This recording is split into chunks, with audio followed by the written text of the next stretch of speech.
নমস্কাৰ স্বাগতম জনাইছো প্ৰথম সংবাদৰ ষ্টুডিঅত মৰাস্মিতা গোস্বামী আৰু আজিৰ পৰা দেশত 5.0 লকডাউন আৰম্ভ হৈছে 30 জুনলৈ অব্যাহত থাকিব এই লকডাউন 5.0 নাম দিয়া হৈছে আনলক 1 অৰ্থাৎ নিশা 9 বজাৰ পৰা পুৱা 5 বজালৈ অব্যাহত থাকিব সান্ধ্য আইন কন্টেইনমেন্ট জোনত অব্যাহত থাকিব লকডাউন কন্টেইনমেন্ট জোনত বাহাল থাকিব জৰুৰী সেৱা তিনিটাকৈ পৰ্যায়ত নন কন্টেইনমেন্ট জোনত শিথিল কৰা হ'ব লকডাউন 8 জুনৰ পৰা খোলা হ'ব ধৰ্মীয় অনুষ্ঠান 8 জুনৰ পৰা খুল খাব শ্বপিং মল হোটেল আৰু পাৰ্লাৰ আন্তঃৰাজ্যিক ভ্ৰমণৰ পৰা আঁতৰিল এতিয়া বাধা পৰিস্থিতি চাই সিনেমা হল মেট্ৰক লৈ হ'ব সিদ্ধান্ত শিক্ষানুষ্ঠান খোলাৰ ক্ষেত্ৰত জুলাইত লোৱা হ'ব চূড়ান্ত সিদ্ধান্ত সকলোকে সামাজিক দূৰত্ব বজাই ৰখাৰ বাবে আহ্বান জনোৱা হৈছে লকডাউন 5.0 মাত্ৰ কেইটামান ক্ষেত্ৰতহে নিষেধাজ্ঞা আৰোপ কৰা হৈছে আন্তঃৰাষ্ট্ৰীয় বিমান সেৱাত নিষেধাজ্ঞা আৰোপ কৰা হৈছে প্ৰেক্ষাগৃহ সকলো ধৰণৰ বৃহৎ জনসমাৱেশত নিষেধাজ্ঞা আৰোপ কৰা হৈছে বহু লোকৰ সমাৱেশেৰে আয়োজন কৰিব নোৱাৰিব ৰাজহুৱা অনুষ্ঠান বিবাহৰ ক্ষেত্ৰত 50 জন শেষকৃত্য 20 জন লোকে উপস্থিত থাকিব পাৰিব 65 ঊৰ্ধ্বৰ বৃদ্ধ দহৰ অনুধৰ সকলোকে ঘৰতে থকাৰ পৰামৰ্শ দিয়া হৈছে লগতে গৰ্ভৱতী মহিলাসকলকো ঘৰতে থকাৰ পৰামৰ্শ কেন্দ্ৰীয় গৃহ মন্ত্ৰণালয়ে জাৰি কৰিছে লকডাউন 5.0 ৰ এইসমূহ নিৰ্দেশনা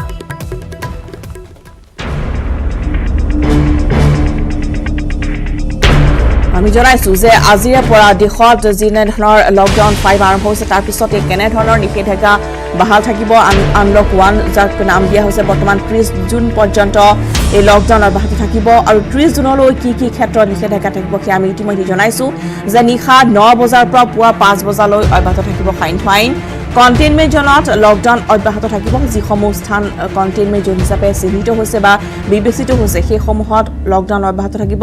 লগতে জৰুৰী সেৱাসমূহ অব্যাহত থাকিব তাত তিনিটাকৈ পৰ্যায়ত নন কন্টেইনমেন্ট জোনত শিথিল কৰা হৈছে লকডাউন 8 জুনৰ পৰা ধৰ্মীয় অনুষ্ঠান খুল খাব লগতে খুল খাব শ্বপিং মল হোটেল আৰু পাৰ্লাৰ যেহেতু দীৰ্ঘদিন ধৰি শ্বপিং মল বা হোটেল পাৰ্লাৰসমূহ বন্ধ হৈ আছে যথেষ্ট ব্যৱসায়ীসকলে অসুবিধাৰ সন্মুখীন হ'বলগীয়া হৈছে বা আৰ্থিক অনাটনে দেখা দিছে আৰু সেই ক্ষেত্ৰত এতিয়া এইসমূহ বাধা আঁতৰিছে 8 জুনৰ পৰা শ্বপিং মল হোটেল আৰু পাৰ্লাৰ খুল খাব লগতে আন্তঃৰাজ্যিক ভ্ৰমণৰ পৰা আঁতৰিছে বাধা আন্তঃৰাজ্যিক ভ্ৰমণ এতিয়া সকলোৱে কৰিব পাৰিব কিছু ক্ষেত্ৰত বাহাল ৰখা হৈছে কিছু নিষেধাজ্ঞা আৰু ইতিমধ্যে আমি জনাইছোঁ যে পৰিস্থিতি চাইহে চিনেমা হল আৰু মেট্ৰক লৈ লোৱা হ'ব সিদ্ধান্ত মেট্ৰ' ৰেলৰ চলাচল কৰা কেতিয়ালৈ হ'ব সেয়া এতিয়ালৈ চূড়ান্ত সিদ্ধান্ত হোৱা নাই শিক্ষানুষ্ঠান খোলাৰ ক্ষেত্ৰতো জুলাই সিদ্ধান্ত লোৱা হ'ব সকলোকে সামাজিক দূৰত্ব বজাই ৰখাৰ আহ্বান জনোৱা হৈছে যিসকলোকে জৰুৰী কাম কাজৰ বাবে বা বাহিৰলৈ আহে তেওঁলোকে কৰ্মক্ষেত্ৰতে হওক বা অন্যান্য দিশতে হওক সকলোকে সামাজিক দূৰত্ব সকলোকে 1 মিটাৰ বজাই ৰাখিবলৈ আহ্বান জনোৱা হৈছে লকডাউন 5.0 মাত্ৰ কেইটামান ক্ষেত্ৰতে নিষেধাজ্ঞা আৰোপ কৰা হৈছে আৰু সেই নিষেধাজ্ঞাসমূহ হৈছে আন্তঃৰাষ্ট্ৰীয় বিমান সেৱাত নিষেধাজ্ঞা আৰোপ কৰা হৈছে প্ৰেক্ষাগৃহ সকলো ধৰণৰ বৃহৎ জনসমাৱেশত নিষেধাজ্ঞা আৰোপ কৰা হৈছে বহু লোকৰ সমাৱেশেৰে আয়োজন কৰিব নোৱাৰিব ৰাজহুৱা অনুষ্ঠান বিবাহত 50 জন শেষকৃত্যত 20 জন লোকে উপস্থিত থাকিব পাৰিব 65 ঊৰ্ধ্বৰ ব্যক্তি আৰু 10 বছৰ অনুৰ্ধৰ সকলো কণ শিশুকে ঘৰতে থকাৰ পৰামৰ্শ দিয়া হৈছে লগতে আমি জনাইছো যে গৰ্ভৱতী মহিলাসকলকো ঘৰতে থকাৰ পৰামৰ্শ আৰু কেন্দ্ৰীয় গৃহ মন্ত্ৰণালয়ে জাৰি কৰিছে লকডাউন 5.0 ৰ এইসমূহ নিৰ্দেশনা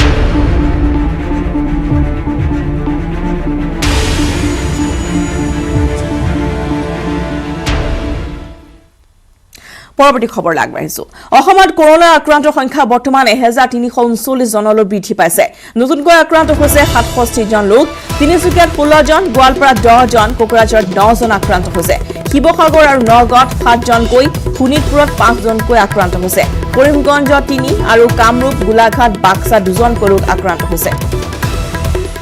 বৰ্তমান আক্ৰান্তৰ সংখ্যা অসমত 1339 জনলৈ বৃদ্ধি পাইছে আৰু বৰ্তমান নতুনকৈ 67 জন আক্ৰান্ত হোৱাৰ বাতৰি আমি লাভ কৰিছো যে তিনিচুকীয়াত 16 জন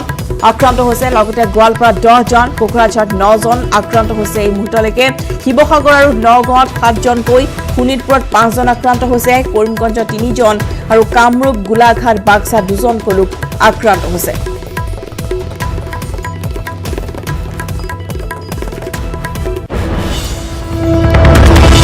সংখ্যা ইতিমধ্যে আমি জনাইছো যে অসমত বৃদ্ধি পাইছে ক্ৰমান্বয়ে আৰু প্ৰতিটো দিনতে ইতিমধ্যে আমি জনাইছো যে যিসমূহ অসমৰ বহিৰাজ্যৰ পৰা যিসকল লোক উভতি আহিছে আৰু যিসকল লোক ইতিমধ্যে কোৱাৰেণ্টাইন চেণ্টাৰত আছে তাতে আক্ৰান্ত সংখ্যা সৰ্বাধিক হোৱা পৰিলক্ষিত হৈছে অৰ্থাৎ বৃদ্ধি পাইছে উদ্বেগজনকভাৱে আৰু ইতিমধ্যে নতুনকৈ 67 জন লোক আক্ৰান্ত হৈছে তিনিচুকীয়াত 16 জন গোৱালপাৰাত 10 জন কোকৰাঝাৰত 9 জন আক্ৰান্ত হৈছে লগতে শিৱসাগৰ নগাঁৱত 7 জনকৈ শোণিতপুৰত 5 জন আক্ৰান্ত হৈছে কৰিমগঞ্জ 3 জন হৈছে আক্ৰান্ত লগতে কামৰূপ গোলাঘাট বাক্সা 2 জনকৈ লোক আক্ৰান্ত হোৱাৰ বাতৰি আমি লাভ কৰিছোঁ আৰু ইতিমধ্যে আমি জনাইছোঁ যে প্ৰত্যেকটো দিনতে দেখিবলৈ পোৱা গৈছে যে অসমত ক্ৰমান্বয়ে এতিয়া এইকেইটা দিনত যথেষ্ট সংখ্যক লোক আক্ৰান্ত হোৱা পৰিলক্ষিত হৈছে যেতিয়া বহিৰাজ্যৰ পৰা বহু সংখ্যক লোক আহিছে আৰু ইতিমধ্যে আমি জনাইছোঁ যে কণ্টেইনমেণ্ট জোন য'ত নিষেধাজ্ঞা আৰোপ কৰা হৈছে আৰু যিসকল লোকে বহিৰাজ্যৰ পৰা আহিছে তেওঁলোকক য'ত ৰখা হৈছে কোৱাৰেণ্টাইন চেণ্টাৰত সেই কোৱাৰেণ্টাইন চেণ্টাৰসমূহতে বৰ্তমান আক্ৰান্তৰ সংখ্যা সৰ্বাধিক হোৱা পৰিলক্ষিত হৈছে যিটো ইতিমধ্যে কিছু সকাহ যে গণসংক্ৰমণ হোৱা নাই এতিয়ালৈকে কিন্তু স্থানীয়ভাৱে বহু সংখ্যক লোক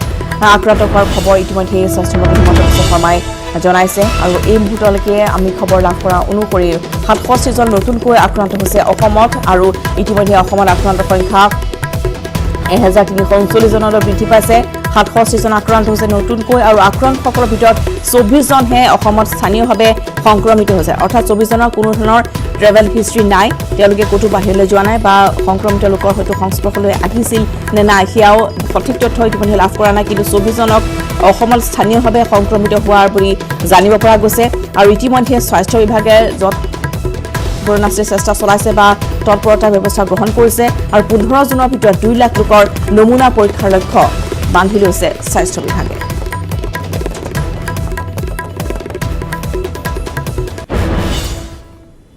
পৰৱৰ্তী খবৰ আজিৰ পৰা দেশত পুনৰ আৰম্ভ হ'ব ৰেল সেৱা 2 মাহৰ বিৰতিৰ অন্তত আৰম্ভ হ'বলগীয়া এই ৰেল সেৱা দেশত চলিব 200খনকৈ ৰেল অসমৰ পৰা চলিব 3খনকৈ ৰেল গুৱাহাটী যোৰহাটৰ মাজত পুৱাৰ ভাগত দেওবাৰৰ বাহিৰে চলিব জনশতাব্দী এক্সপ্ৰেছ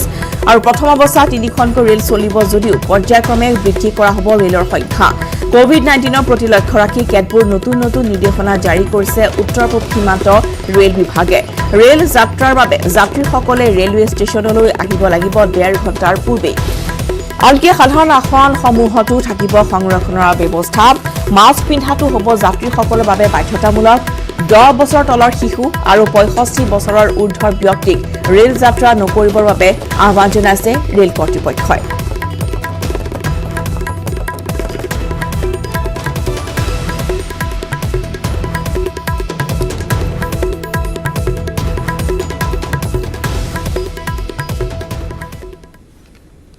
অসমত প্ৰকৃত কৰোনা আক্ৰান্তৰ সংখ্যা মাত্ৰ 24 গৰাকী বাকি কোভিড পজিটিভ সকল বহিৰাজ্যৰ পৰা অহা 14খন ৰাজ্যৰ পৰা অহা লোকৰ দেহত পোৱা গৈছে কৰোনা আমাৰ কাৰণে চিন্তনীয় ৰাজ্য হৈছে মহাৰাষ্ট্ৰ আৰু তামিলনাডু ইতিমধ্যে ৰেল যোগে 33,000 লোক অহাৰ লগতে বিমানেৰে অসমলৈ আহিছে 6,500 লোক সংবাদমেলত এই কথা ঘোষণা স্বাস্থ্যমন্ত্ৰী ডক্টৰ হিমন্ত বিশ্ব শৰ্মাৰ আনহাতে নমুনা পৰীক্ষাৰ ক্ষেত্ৰত অসমে গঢ়িছে অভিলেখ বৰ্তমান অসমত 1,04,000 নমুনা পৰীক্ষা সম্পন্ন হৈছে দৈনিক 10,000 লোকৰ নমুনা পৰীক্ষা কৰা হৈছে অহা 15 জুনৰ ভিতৰত 2 লাখ লোকৰ নমুনা পৰীক্ষা কৰা হ'ব কোৱাৰেণ্টাইনৰ ক্ষেত্ৰত অসমৰ অভিলেখ অসমত 2,29,093 গৰাকী লোকক কোৱাৰেণ্টাইনৰ ব্যৱস্থা কৰা হৈছে যে 1272টা কোভিড পেশেন্ট আমি চিনাক্ত কৰিব পাৰিছিলো ডিসচাৰ্জ পেশেন্টৰ সংখ্যা 185 লৈ বৃদ্ধি হৈছে 1080 জন আমাৰ লগত এক্টিভ পেশেন্ট আছে the mortality rate is mere 0.32% 1%তকৈ কম 0.32% আজি আমাৰ mortality rate আছে আৰু ভাৰততো 1,82,143টা কেছ চিনাক্তকৰণ কৰা হৈছে যে ৰিকভাৰী পাৰ্চেন্টেজ গৈ অলমোস্ট 50%ত ভৰি দিব সময় হৈছে বাট মই ভাবো ইন নেক্সট 3 to 4 ডেজত আমাৰ ৰিকভাৰী পাৰ্চেন্টেজো বহুত গুণে বৃদ্ধি হ'ব 157ৰ পৰা 1216 লৈ এই গোটেই যাত্ৰাটো সমাজৰ পৰা কিন্তু পজিটিভ পেশেন্ট আমি পোৱা নাছিলো almost all the positive patients are from our quarantine center বহিৰাজ্যৰ পৰা লৈ আহা নহলে ৰেল পথত বা বাছৰ গোটেই যাত্ৰাটো এই কেছবিলাক আমি পোৱা এই ধৰণৰে অসমখনত কেছৰ সংখ্যা বাঢ়ি আজি 1200 অতিক্ৰম কৰিছে জিলা ৱাইজ তেতিয়াহ'লে আজিৰ দিনত আটাইতকৈ বেছি কেছ হৈছে হোজাই জিলাৰ 177 জন গোলাঘাট জিলাত 160 গৰাকী পেচেণ্ট আমি দেখা পাইছো কামৰূপ মেট্ৰত 134 গৰাকী যে মৰিগাঁৱত 79 জন নগাঁৱত 59 জন আৰু সৰ্বনিম্ন হিচাপে আমি দেখা পাওঁ যে মাজুলীতে আটাইতকৈ কম এটা পেচেণ্ট আমি দেখা পাইছো আৰু ৱেষ্ট কাৰ্বি আংলঙত 2টা কণ্টেইনমেণ্ট জোনৰ পৰা আঁতৰিল মহানগৰীৰ দুটাকৈ স্থান দুটা স্থানৰ পৰা প্ৰত্যাহাৰ কৰা হৈছে প্ৰশাসনৰ নিষেধাজ্ঞা কণ্টেইনমেণ্ট জোন মুক্ত হৈছে ফাঁচী বজাৰ কণ্টেইনমেণ্ট জোন মুক্ত হৈছে ফটাখিল তিনিআলি মহানগৰীৰ দুই স্থানৰ কণ্টেইনমেণ্ট জোন ঘোষণা বৰবাৰী আৰু জাপৰিগোগ কণ্টেইনমেণ্ট জোন ঘোষণা কৰা হৈছে জাপৰিগোগৰ অজানপীৰ পথ কণ্টেইনমেণ্ট জোন হিচাপে ঘোষণা কৰা হৈছে কৰোনা আক্ৰান্ত ৰোগী চিনাক্ত হোৱাৰ পিছত এই সিদ্ধান্ত গ্ৰহণ কৰিছে কামৰূপ প্ৰশাসনে পুনৰবাৰ জনাইছো যে মহানগৰীৰ পৰা প্ৰশাসনৰ নিষেধাজ্ঞা দুটা স্থানৰ পৰা প্ৰত্যাহাৰ কৰা হৈছে কণ্টেইনমেণ্ট জোন মুক্ত হৈছে ফাঁচী বজাৰ লগতে কণ্টেইনমেণ্ট জোন মুক্ত হ'ল ফটাখিল তিনিআলি তাৰ বিপৰীতে মহানগৰীৰ দুটাকৈ নতুন স্থানক কণ্টেইনমেণ্ট জোন ঘোষণা কৰা হৈছে বৰবাৰী আৰু জাপৰিগোগ কণ্টেইনমেণ্ট জোন হিচাপে ঘোষণা কৰা হৈছে জাপৰিগোগৰ আজানপীৰ পথ কণ্টেইনমেণ্ট জোন হিচাপে ঘোষণা কৰা হৈছে আৰু লগতে কৰোনা আক্ৰান্ত ৰোগী চিনাক্ত হোৱাৰ পিছত এই ঘোষণা কৰা হৈছে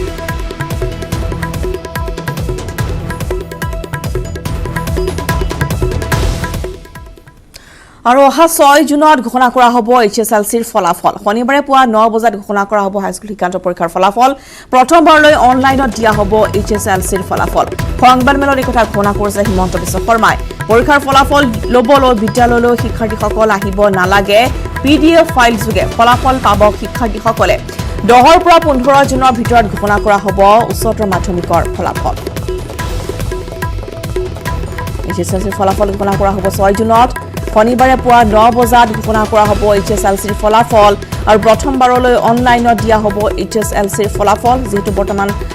লকডাউন 5ত স্কুল কলেজ সকলো বন্ধ হৈ আছে স্কুলসমূহ বিশেষকৈ বন্ধ ৰখা হৈছে গতিকে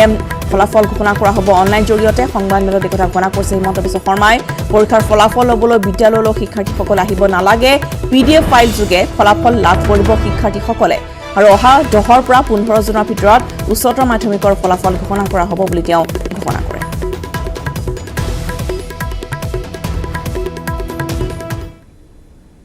We have to ensure that 6 তাৰিখে মেট্ৰিকৰ ৰিজাল্ট দিব কলেজৰ এডমিশন হ'ব লাগিব আমি বিশ্বাস কৰোঁ যে এই সময়ছোৱাৰ মাজতে আমি হায়াৰ সেকেন্ডাৰী পঢ়া দ্বিতীয় বৰ্ষ প্ৰথম বৰ্ষৰ সকলো ল'ৰা ছোৱালীক ফ্ৰী টেক্সটবুক আমি বিতৰণ কৰি দিলো কামপুৰৰ দুটাকৈ পৃথক স্থানত দুটি শিশুৰ খলিল সমাধি হাৰিয়া আৰু বৰপানী নৈৰ বাঢ়নী পানীত পৰি কৰুণ মৃত্যু সাবটিলে দুটি শিশুৱে হাৰিয়া নদীৰ বাঢ়নী পানীত উঠি যোৱা হাঁহ ধৰিবলৈ গৈ কৰুণ মৃত্যু সাবটিলে ৰূপজ্যোতি লস্কৰ নামৰ শিশুটিয়ে আনহাতে কচুৱাৰ গেৰজাই পামতো পানীত পৰি মৃত্যু হয় আন এটি শিশু মৃত শিশুটিৰ নাম হৈছে মহম্মদ উমৰ বৰ্তমান দুয়োটা শিশুৰ মৃতদেহ উদ্ধাৰ কৰি মৰণোত্তৰ পৰীক্ষাৰ বাবে নগাঁৱলৈ প্ৰেৰণ কৰা হৈছে দুটিকৈ শিশুৰ খলিল সমাধি ঘটিছে ৰাজ্যত কামপুৰত সংঘটিত হৈছে এই কৰুণ ঘটনাটি হাৰিয়া আৰু বৰপানী নৈৰ বাঢ়নী পানীত পৰি মৃত্যু সাবটি লৈছে দুটি কণমানিয়ে হাৰিয়া নদীৰ বাঢ়নী পানীত উটি যোৱা হাঁহ ধৰিবলৈ গৈ কৰুণ মৃত্যু সাবটিলে ৰূপজ্যোতি লস্কৰ নামৰ এটি শিশুৱে আনহাতে কচুৱাৰ গেৰজাই পামতো পানীত পৰি খলিল সমাধি ঘটিছে আন এটি শিশু মহম্মদ উমৰ নামৰ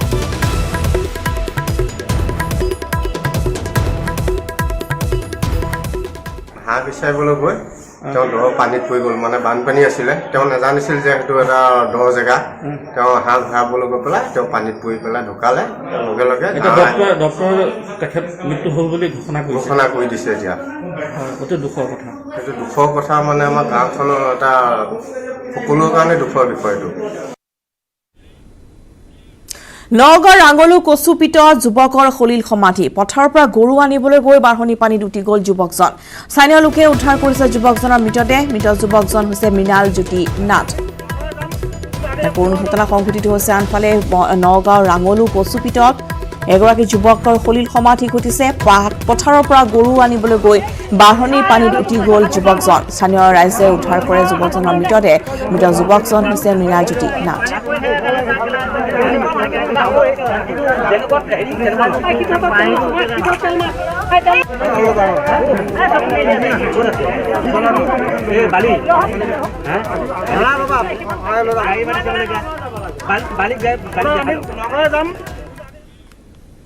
মহানগৰ ASM DMৰ কাৰ্যালয়ত মুখ্যমন্ত্ৰী সৰ্বানন্দ সোণোৱাল উপস্থিত হয় মুখ্য কাৰ্যালয়ৰ ৰাজ্যিক জৰুৰীকালীন অভিযান কেন্দ্ৰটো পৰিদৰ্শন কৰে মুখ্যমন্ত্ৰীগৰাকীয়ে দুটা কাৰ্যালয় পৰিদৰ্শন কৰি বিষয়া কৰ্মচাৰীৰে বিভিন্ন বিষয়ত তেওঁ আলোচনা মিলিত হয় আৰু বিভিন্ন বিষয়ত আলোচনা কৰিছে ASDMৰ কাৰ্যালয়ত মুখ্যমন্ত্ৰী সৰ্বানন্দ সোণোৱাল উপস্থিত হয় আৰু মুখ্যমন্ত্ৰীয়ে পৰিদৰ্শন কৰিছে SEOCৰ কাৰ্যালয়টো আৰু লগতে বিভিন্ন জৰুৰীকালীন আৰু লগতে ৰাজ্যিক জৰুৰীকালীন অভিযান সন্দৰ্ভতো তেওঁ আলোচনাত মিলিত হয় দুটা কাৰ্যালয় পৰিদৰ্শন কৰি বিষয়া কৰ্মচাৰীৰে বিভিন্ন বিষয়ত আলোচনা কৰে মুখ্যমন্ত্ৰী সৰ্বানন্দ সোণোৱালে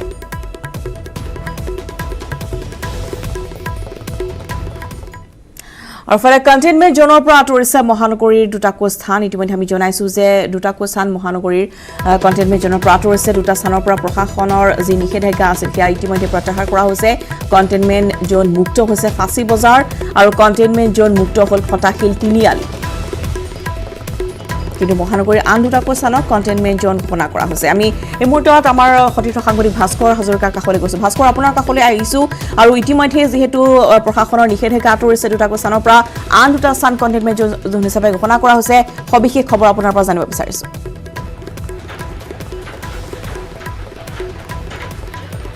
ৰশ্মিতা আমি এই মুহূৰ্তত আছোঁ SRP ৰোডত ফাঁচী বজাৰত য'ত হয়তো সকলোৱে আচলতে মনত আছে যি আলু গুদাম যি প্ৰসংগ যি মংগু চাহানীৰ সংস্পৰ্শলৈ আহিয়ে 17জনকৈ লোক আচলতে ক'ভিড পজিটিভ আক্ৰান্ত হৈছিল আৰু সেই মংগু চাহানীৰ যি আলু গুদাম সেই আলু গুদাম হৈছে মোৰ পিছফালে আছে এখন ৰাজকমল হোটেল আৰু ৰাজকমল হোটেলৰ তলতে আচলতে সেই আলু গুদাম আছিলে সেই গুদামৰ পৰা আচলতে সংস্পৰ্শিত হৈছিলে গুৱাহাটী মহানগৰীৰ বহু লোক আৰু অৱশেষত 14টা দিন যিহেতু কোৱাৰেণ্টাইন হিচাপে ৰখা হৈছিল অৰ্থাৎ 14টা দিন এই যিটো অঞ্চল কণ্টেইনমেণ্ট জোন হিচাপে ঘোষণা কৰা হৈছিল আৰু অৱশেষত আজিৰে পৰা এই যি SRP ৰোড খুলি দিয়া হৈছে অকল SRP ৰোডে নহয় যিহেতু ফটাশিল তিনিআলিত থকা যিটো কণ্টেইনমেণ্ট জোন সেই কণ্টেইনমেণ্ট জোনো খুলি দিয়া আছে আৰু তাৰ বিপৰীতে আচলতে যোৱাকালি যিহেতু দুজনকৈ লোকক ক'ভিড পজিটিভ গুৱাহাটীত দেখা পাইছিলে গতিকে তাৰ পাছতেই দুটাকৈ নতুনকৈ আচলতে কণ্টেইনমেণ্ট জোন ঘোষণা কৰা হৈছিলে সেয়া এটা আছিল যি জাপৰিগুপ আৰু আনটো ঘোষণা কৰা হৈছিল আচলতে যি প্ৰতীক্ষা হস্পিটেলৰ সমীপৰ যিটো গলি আছে যিটো বাইলেটটো আচলতে ঘোষণা কৰা হৈছিল কণ্টেইনমেণ্ট জোন হিচাপে আৰু স্বাভাৱিকতে আচলতে যিহেতু ফাঁচী বজাৰ ইতিমধ্যে নকলেও হ'ব যিহেতু এখন ইয়াক উত্তৰ পূবৰ প্ৰাণকেন্দ্ৰ স্বৰূপ বুলি কোৱা হয় ব্যৱসায়িক প্ৰাণকেন্দ্ৰ বুলি কোৱা হয় যিটো 14টা দিন বন্ধ আছিলে তাৰ পাছত আজি খুলিছে গতিকে স্বাভাৱিকতে পুৱাৰ পৰিস্থিতিৰ ভাগৰ পৰা আমি যদি দেখিছোঁ সকলো ইয়াত যিসকল ইয়াত কৰ্মচাৰী হয় যিসকল বিভিন্ন ব্যৱসায়িক প্ৰতিষ্ঠানত যিসকল লেবাৰৰ কাম কৰে সেইসকলৰ পৰা আৰম্ভ কৰি যিসকল ব্যৱসায়িক স্বত্বাধিকাৰী সকলো ওলাই আহিছে আৰু ইয়াৰ পৰিৱেশ আমি দেখুৱাই আছোঁ এই মুহূৰ্তত এইটো হৈছে SRP ৰোড আৰু এইখনে হৈছে ৰাজকমল হোটেলৰ তলত থকা ইয়াৰ হৈছে আলু গুদাম আৰু এই আলু গুদামৰ পৰাই আচলতে যি মংগু চাহানী আৰু সকলোৱে এটা চিৰপৰিচিত নাম হৈ ৰ'ল মংগু চাহানী আৰু ইয়াৰ পৰাই সৰ্বাধিক 17জনকৈ লোক আক্ৰান্ত হৈছিল আৰু তাৰপাছতে যিহেতু শুনিছে মই ইয়াত ব্যৱসায়িকসকল আছে মই তেওঁলোকৰ কাষলৈ যাম যিহেতু তেওঁলোকে 14টা দিন দোকান বন্ধ ৰাখিছিলে তাৰপাছত তেওঁলোকে খুলিছে কেনেদৰে ছ'চিয়েল ডিষ্টেঞ্চ মেইনটেইন কৰিব ইয়াৰ পৰা কেনেদৰে তেওঁলোকে ব্যৱসায় আৰম্ভ কৰিব মই সেই সম্পৰ্কে জানিম মই এগৰাকী ব্যৱসায়িক স্বত্বাধিকাৰী আছে দাদা অকণমান যদি আগলৈ আহে সম্পূৰ্ণ বন্ধ আছে আজি খুলিছে কেনেদৰে আপোনালোকে এতিয়া ব্যৱসায় আৰম্ভ কৰিব ছ'চিয়েল ডিষ্টেঞ্চটো যেনেকৈ এতিয়া লগাই ৰাখিছোঁ সেইকেইটা এনেকুৱা হিচাপত কৰিম আৰু বাকীখিনি এতিয়া আজিৰ পৰা বজাৰ ষ্টাৰ্ট হৈছে চাওক কেনেকুৱা যায় এতিয়া এইটো মাহ আপোনাৰ দোকানৰ একদম সন্মুখতে সেইটো আছে হয় সেইটো আছিলে নিশ্চয় ভয় হয় কেতিয়াবা ধৰি লওক ভয়তো এতিয়াও ভয়ে আছে খোলাৰ পিছতো এতিয়া কোন মানুহ আহিব কি হিচাপত আহিব কোনো ক'ব নোৱাৰে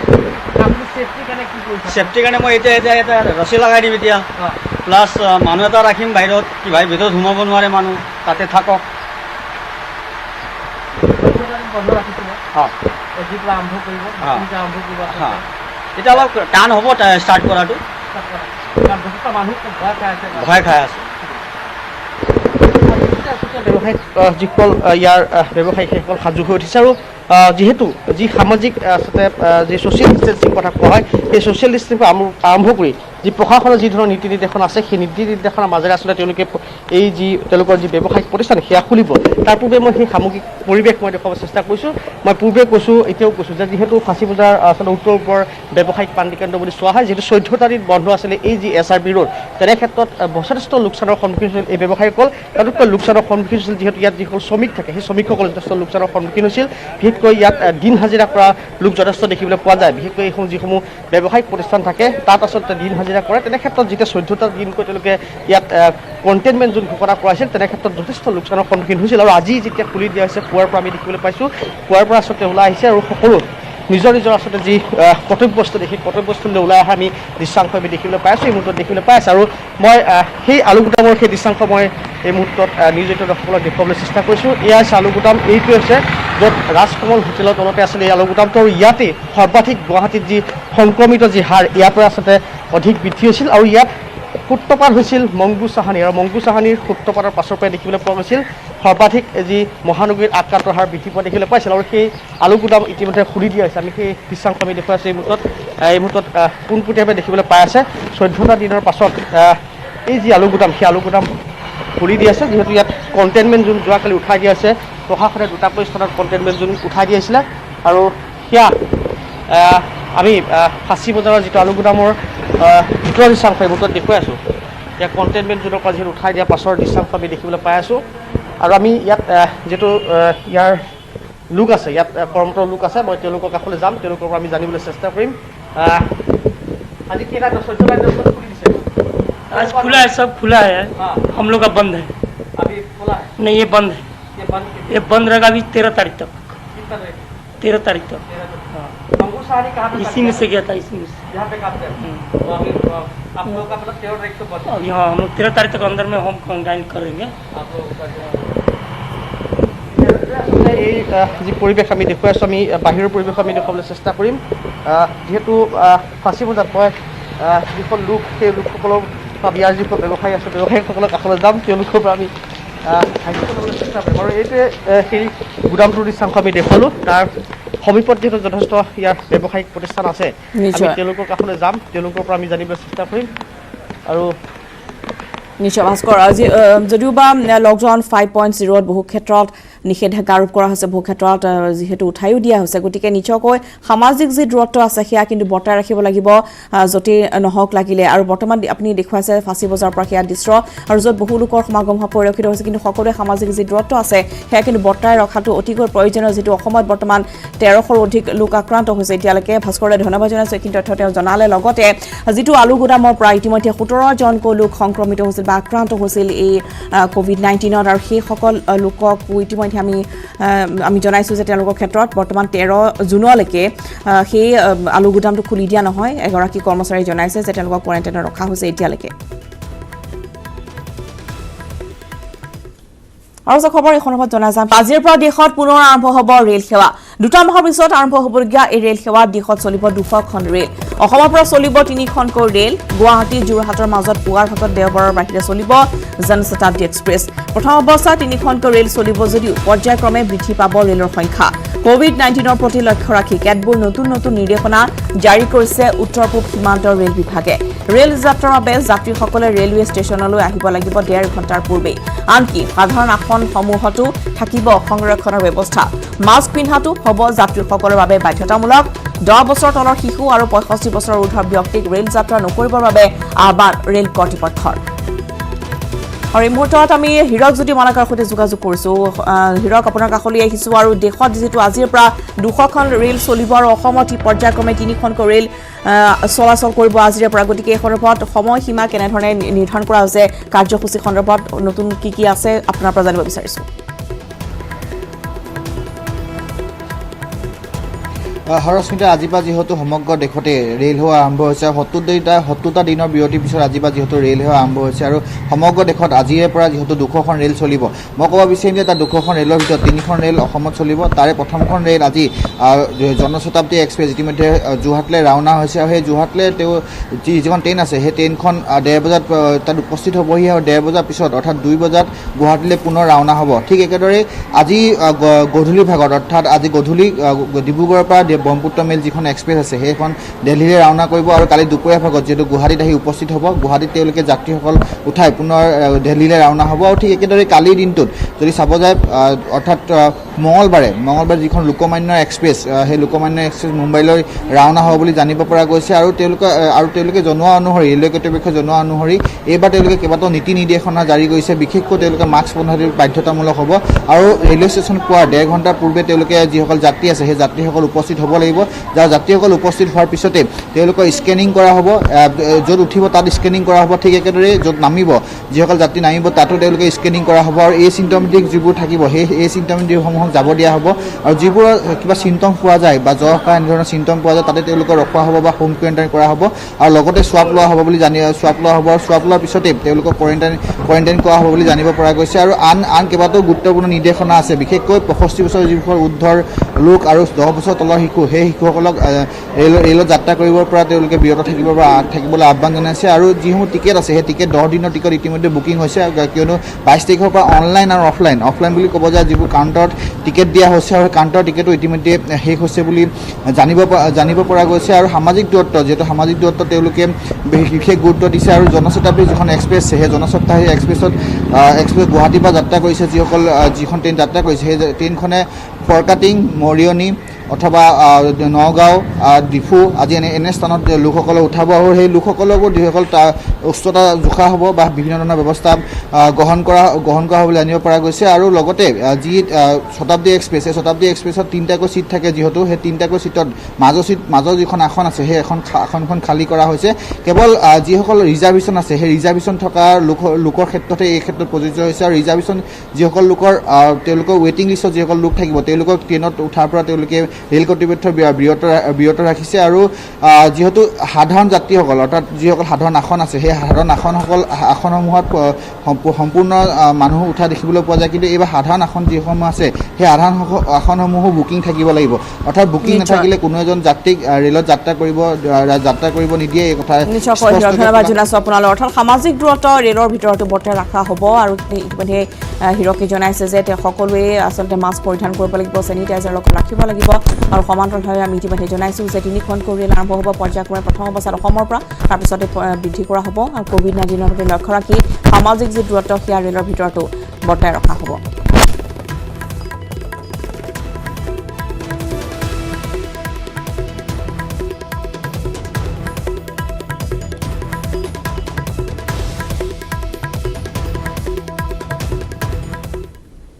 আগবাঢ়িছোঁ পৰৱৰ্তী খবৰৰ মাজলৈ বলিউডৰ সংগীত শিল্পী ৱাজিদ খানৰ দেহাৱসান 42 বছৰ বয়সত শেষ নিশ্চয় ত্যাগ কৰিছে শিল্পীগৰাকীয়ে দীৰ্ঘদিনে বৃক্কৰ ৰোগত আক্ৰান্ত হৈ আছিল ৱাজিদ খান বলিউডৰ বহুকেইখন জনপ্ৰিয় ছবি সংগীত পৰিচালনা কৰিছিল তেওঁ ৱান্টেড দাবাং এক থা টাইগাৰত কাম কৰিছিল ৱাজিদ খানে 1998 চনত প্যাৰ কিয়া তো ডৰনা কিয়া ছবিৰে বলিউডত আত্মপ্ৰকাশ কৰিছে তেওঁ গৰ্ভ তেৰে নাম তুমকো না ভুল পায়েংগে ছবিত তেওঁ কাম কৰিছিল মেৰে হে জৱানী ফেবিকলচে আদি জনপ্ৰিয় গীতো তেওঁ পৰিৱেশন কৰিছিল সংগীত শিল্পী ৱাজিদ খানৰ দেহাৱসানৰ চলচ্চিত্ৰ জগতত শোকৰ ছাপ পৰিছে পুনৰ জনাম যে বলিউডৰ সংগীত শিল্পী ৱাজিদ খানৰ দেহাৱসান 42 বছৰ বয়সতে শেষ নিশ্বাস ত্যাগ কৰিছে শিল্পীগৰাকীয়ে আৰু দীৰ্ঘদিন ধৰি বৃক্কৰ ৰোগত তেওঁ আক্ৰান্ত হৈ আছিল বলিউডৰ বহুকেইখন জনপ্ৰিয় ছবিৰ সংগীত পৰিচালনাৰ কাম তেওঁ কৰিছিল যাৰ ভিতৰত উল্লেখযোগ্য আছিল ৱান্টেড দাবাং এক থা টাইগাৰ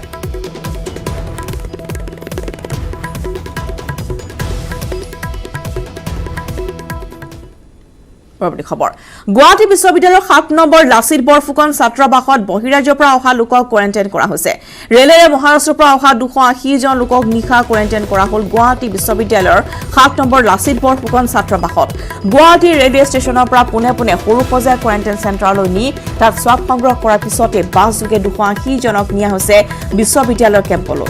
নিশাৰ দৃশ্য আমি দেখুৱাইছোঁ গুৱাহাটী বিশ্ববিদ্যালয়ৰ 7 নম্বৰ লাচিত বৰফুকন ছাত্ৰাবাসত এনেদৰে বহিৰাজ্যৰ পৰা যিসকল লোক আহিছিল তেওঁলোকক কৰা হৈছে কোৱাৰেণ্টাইন ৰেলেৰে মহাৰাষ্ট্ৰৰ পৰা আহিছিল 280 জন লোক তেওঁলোকক নিশা গুৱাহাটী বিশ্ববিদ্যালয়ৰ 7 নম্বৰ লাচিত বৰফুকন ছাত্ৰাবাসত কোৱাৰেণ্টাইন কৰা হৈছে সকলো ব্যৱস্থা ইতিমধ্যে সমাপন হোৱাৰ পিছতে সৰু সজালৈ তেওঁলোকক পোনপটীয়াকৈ প্ৰথমে লৈ যোৱা হ'ল তালৈ নি তাত স্বাব সংগ্ৰহ কৰাৰ পিছতে বাছ যোগে তেওঁলোকক অনা হৈছে বিশ্ববিদ্যালয় কেম্পলৈ 280 জন লোক আহিছিল বহিৰাজ্যৰ পৰা মহাৰাষ্ট্ৰৰ পৰা আহিছিল এইসকল স্ক্ৰিনিং আমাৰ অসমৰ বিভিন্ন ডিষ্ট্ৰিক্টৰ আছে তেওঁলোক অসমৰ বাহিৰৰ পৰা আহিছিল তো সৰু সজাইত তেওঁলোকৰ স্ক্ৰিনিং কৰা হৈছে তাৰপিছত আমাৰ ইয়াতে ইউনিভাৰ্চিটিৰ 6টা হোষ্টেল কোৱাৰেণ্টাইন চেণ্টাৰ কৰা হৈছে গতিকে এতিয়া আমাৰ যোৱা পৰহি আহিছিলে 98 জন এইটো কুৱেটৰ আছিল আৰু আজি আমাৰ প্ৰথম যিটো লট আছে এইটো আজি আহি পাইছে 19 জন এতিয়ালৈকে পেচেঞ্জাৰ আহি পাইছে কোভিড-19 নতুনকৈ আক্ৰান্ত হৈছে শিৱসাগৰ জিলাৰ নাজিৰাৰ 5 জনকৈ যুৱক আক্ৰান্ত হোৱা যুৱক কেইজন ক্ৰমে ৰাজা সাবৰ 26 বছৰ বিকাশ কোঁৱৰ 19 বছৰ যদুমণি চেতিয়া 21 বছৰ লোহিত গগৈ 20 বছৰ আৰু বিকি সন্দিকৈ 24 বছৰ কৰ্মসূত্ৰে চেন্নাইত আছিল যুৱক কেইজন যোৱা 26 তাৰিখে চেন্নাই এক্সপ্ৰেছ যোগে আহি নাজিৰাৰ গড়গাঁও মহাবিদ্যালয় অৱস্থিত কোৱাৰেণ্টাইন চেণ্টাৰত ভৰ্তি হৈছিল যুৱক কেইজন বৰ্তমান 5জন যুৱক কৰোনাত আক্ৰান্ত বুলি জানিব পৰা গৈছে কৰোনাত আক্ৰান্ত বিকাশ কোঁৱৰ যদুমণি চেতিয়াৰ আৰু লোহিত গগৈৰ ঘৰ হৈছে শিমলুগুৰি লুথুৰি লিকছন গাঁৱত বিকি সন্দিকৈ ঘৰ নাজিৰাৰ ৰজাভেটা গাঁৱত আৰু ৰাজা চাবৰ ঘৰ চন্তক বিহুবৰত যুৱকেইজনৰ কৰোনা পজিটিভৰ ৰিপৰ্ট অহাৰ লগে লগে জয়সাগৰস্থিত শিৱসাগৰ অসামৰিক চিকিৎসালয়লৈ প্ৰেৰণ কৰা হৈছে যুৱকেইজনক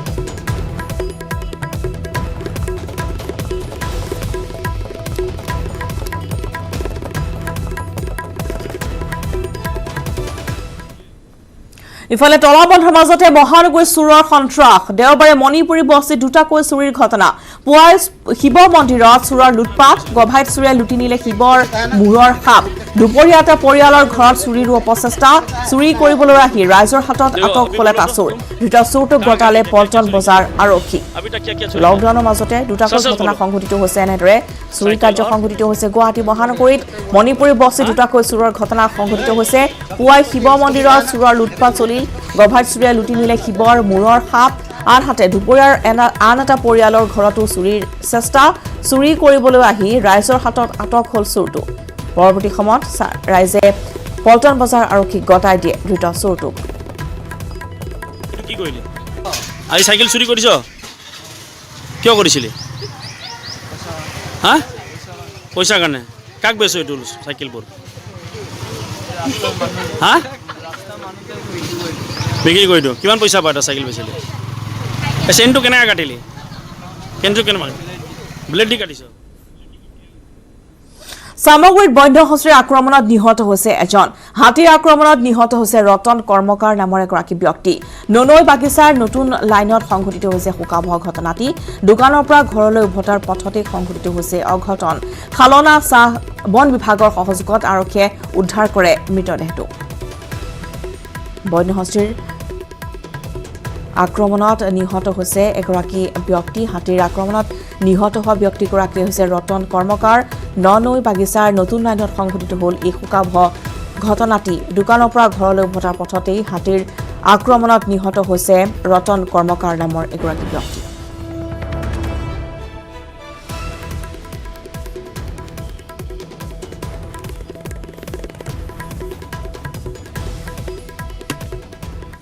ফলে কুকুৰাঝৰ ঘটনা কুকুৰাঝৰ তিনিটাকৈ চোৰাং চিকাৰী গ্ৰেপ্তাৰ কৰা হৈছে উল্টাপানী বনাঞ্চলত অভিযান চলাই আটক হৈছে তিনি চোৰাং চিকাৰী ভিতৰত জলেন ইছলাৰী সিংৰাই সুৰেন আৰু ভাৰত হেমব্ৰম ধৃত চোৰাং চিকাৰী কেইটাৰ পৰা জব্দ কৰা হৈছে দুটাকৈ ৰাইফল বনাঞ্চলত পহু চিকাৰ কৰিছিল চোৰাং চিকাৰী দলটোৱে বনকৰ্মী আৰু আৰক্ষীৰ যুটীয়া অভিযানত আটক কৰা হৈছে চোৰাং চিকাৰীৰ এই দলটোক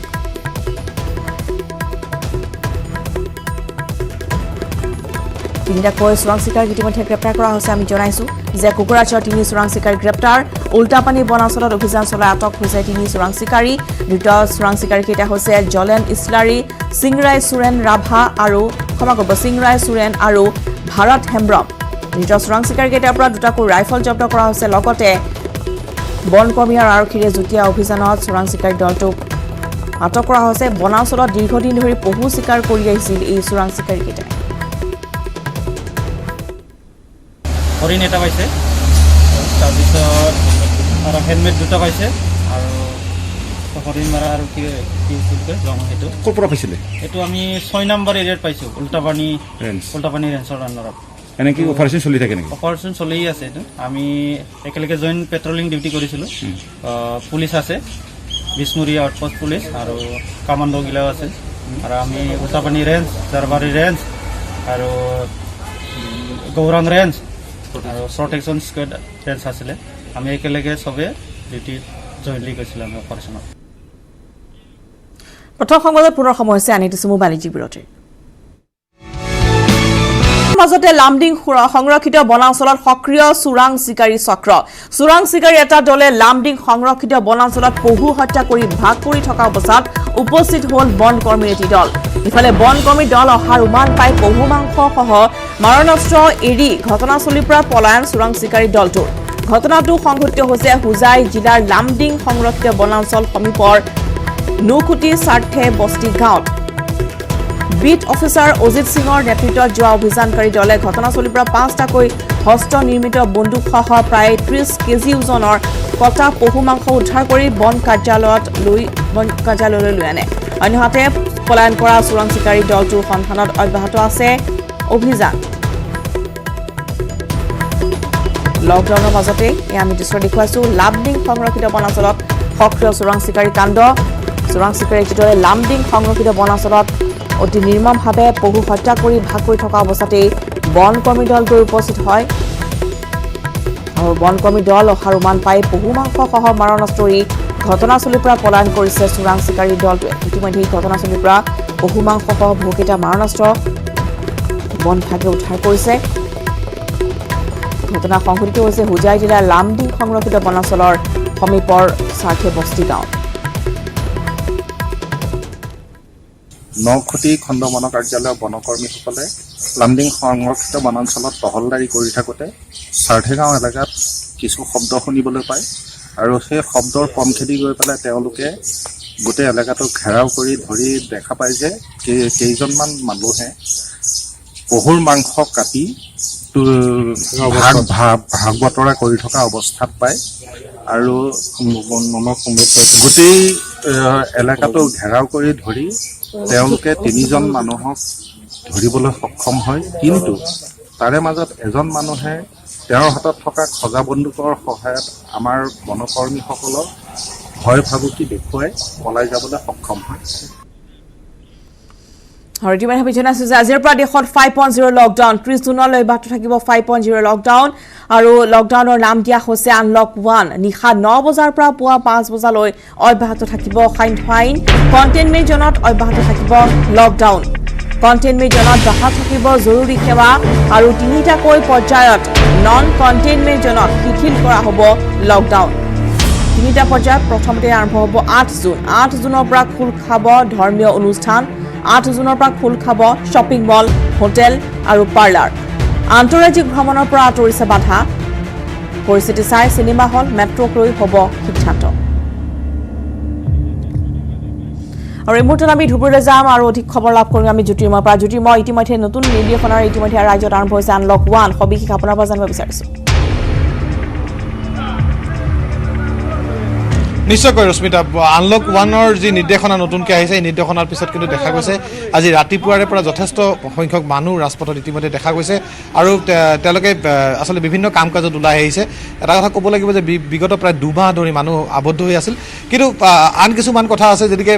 লকডাউন 5.0 যিটো কথা কোৱা হৈছে তাত এটা কথা কোৱা হৈছে আন্তঃৰাজ্যিক যোগাযোগৰ ক্ষেত্ৰত তেতিয়া এই এটা কথা কিন্তু এই মুহূৰ্তত ক'ব পাৰি যে আন্তঃৰাজ্যিক যোগাযোগ যদিও ৰেল যোগাযোগ আৰম্ভ হ'ব আজিৰে পৰা বা ইতিমধ্যে আৰম্ভ হৈছে কিবা ঠাইত ৰেল যোগাযোগ আৰম্ভ হৈ গৈছে কিন্তু এতিয়ালৈকে বাছ যোগাযোগটো তেনেকৈ আৰম্ভ হোৱা নাই যদিও এই মুহূৰ্তত হয়তো ধুবুৰীৰ পৰা যিহেতু আমি আন্তঃৰাজ্যিক সীমান্তত পশ্চিমবংগৰ সীমান্ততে আমি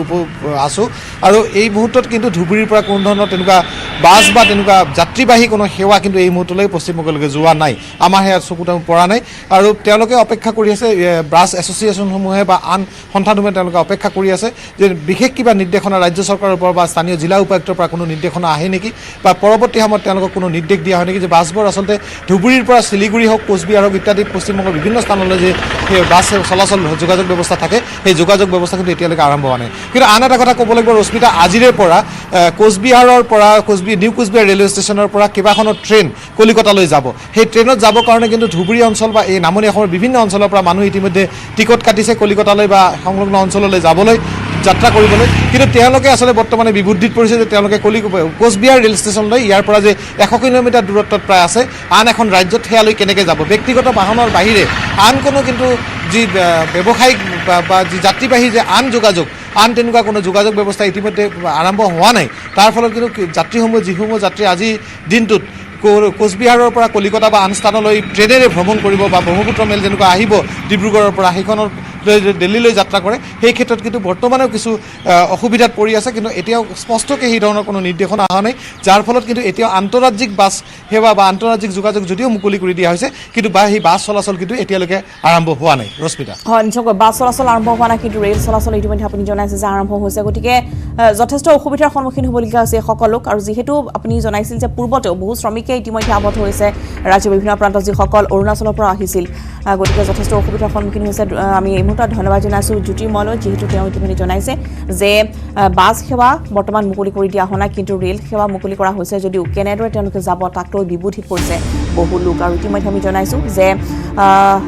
আজিৰ পৰা যেহেতু লকডাউন হোৱা নতুনকৈ কিছু নীতি নিৰ্দেশনাৰে আৰম্ভ হৈছে য'ত পৰ্যায়ক্ৰমে 3টা পৰ্যায়ক্ৰমে শিথিল কৰি দিয়া হ'ব কিছু ক্ষেত্ৰত য'ত পাৰ্লাৰসমূহ খুলি দিয়া হ'ব 8 জুনৰ পৰা হোটেলসমূহ খুলি দিয়া হ'ব গতিকে কেনেধৰণৰ ব্যৱস্থা লোৱা হ'ব নতুনকৈ আমি লাভ কৰিম নতুন খবৰ আমি ডিব্ৰুগড়লৈ মুহূৰ্তত গৈছোঁ টমাছ আছে আমাৰ সৈতে টমাছ আপোনাৰ কাষলৈ আহিছোঁ নতুন নিৰ্দেশনাৰে ইতিমধ্যে যিহেতু আনলক 1 আৰম্ভ হৈছে গতিকে ডিব্ৰুগড়ত কেনেধৰণৰ নিষেধাজ্ঞা বা কি ক্ষেত্ৰত বাহাল থাকিব এই ক্ষেত্ৰত আপোনাৰ পৰা অধিক জানিব বিচাৰিছোঁ